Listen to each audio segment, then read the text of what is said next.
बाबासाहेबांना नाईलाजानं त्याग करून बौद्ध धर्म स्वीकारावा लागला।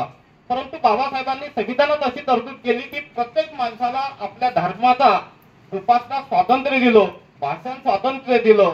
आपल्याला कुठली अचिव्हमेंट करायचं असेल, कुठली शारीरिक प्रगती करायची असेल, शिक्षणाचा अधिकार आपल्याला दिला। ह्या सर्व गोष्टी भारतीय संविधानात केलं। त्याच्यामुळे आज आपण सर्व लोकशाहीवादी जीवन जगून आज सुखी समाधानी आहे। परंतु अशा या लोकांच्या धार्मिक कृत्याला आपण बळी न पडता आज आपण हा जो अभिवादनाचा कार्यक्रम कॅन्डल मार्च काढून काढला, ही लोकशाही पद्धत आहे। नाहीतर त्यांनी तलवार काढली, आपण तलवार काढली, याला काही लोकशाही म्हणत नाही।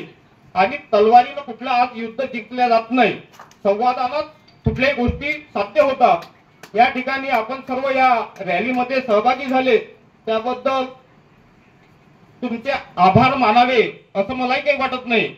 कारण हे प्रत्येक माणसाची जबाबदारी आहे। आपल्या देशाच्या निष्पाप माणसाचा जर बळी जात असेल त्याला माणुसकी म्हणून आपण संवेदना व्यक्त करणं, यामध्ये आभार मानण्यासारखं काही नाही।